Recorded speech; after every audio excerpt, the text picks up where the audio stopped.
Oh, masters of the universe.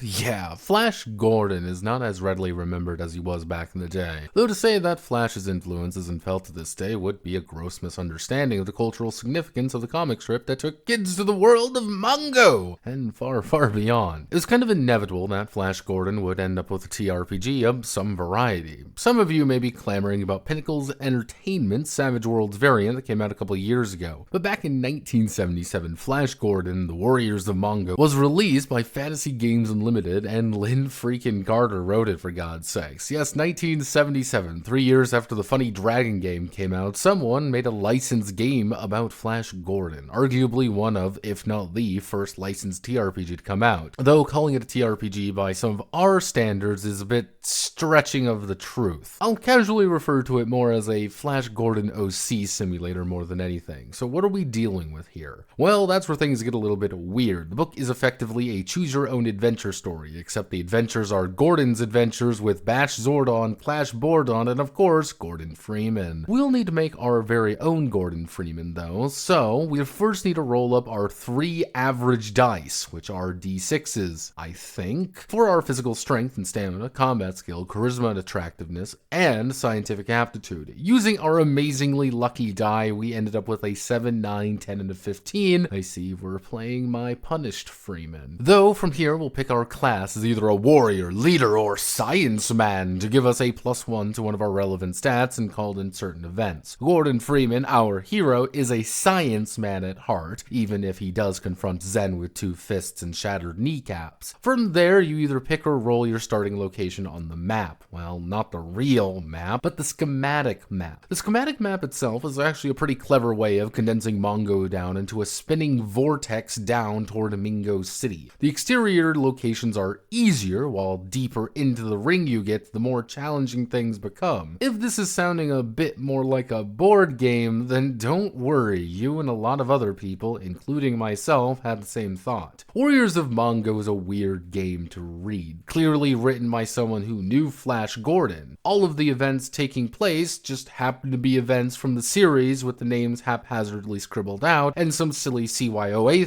bits thrown in, such as being able to kidnap someone, just failing, or getting captured by Ming. But most of the time, it's just going to be a d6 plus skill versus an established target number in the event. Though rolling with a skill isn't always assured either. Let's take the fiery deserts of Mongo. Well, the first things you do is you have to roll to see if you're mounted on your trusty lizard horse and how many turns, a very anomalous term that the game uses frequently, it takes to get out of the fiery desert of Mongo. Then we start right into evading Gundar's Gandits with a d6 plus the lower member's physical stamina. If they can't beat 15, zoops, you're caught. Roll to see if Gundar is with them, and if you do flee from the bandits, well, you're going to be rewarded with a physical stamina point. The main driver of the game is to complete objectives to get more points to complete more objectives. It's elegant in its simplicity, if alien in terms of hindsight. But it's not all stat boots and sunshine. Taking a wound means you're injured, and being injured means that if you take another wound, you die. So how many wounds do you get? Well, none. Well, technically none. Everything that says you take a wound or not is driven by the events. Approaching it as a CYOA novel is not just a suggestion, it's almost mandatory. But why are we fighting these things? Why are we trying to complete the objectives? Well, we're trying to get allies. The more allies we assemble, the more of Ming's armies are taking up, making it easier for us to approach Mingo City unimpeded, or, risk having to fight the entire Mingo military with our Mango fists. Here's the thing. Is this game some perfect Flash Gordon TRPG missing to the ages? No. It's effectively an adventure game-based ad for the comics and promoting the stories with your own OC donut steel being Flash or Dale. Anything more than that is the book giving you some vague shrugs and a gyrating Hawkman. More interesting as a time capsule than a game with the boys, though if you're willing to put in some legwork, though nothing's really stopping you from making whatever you want with it. My name is Notepad, and this was Flash Gordon on the Warriors of Mongo. If you like what I do here, feel free to like, comment, and subscribe, and many thanks to the Mingo nobility for their continued assistance in my daring escapades across the galaxy.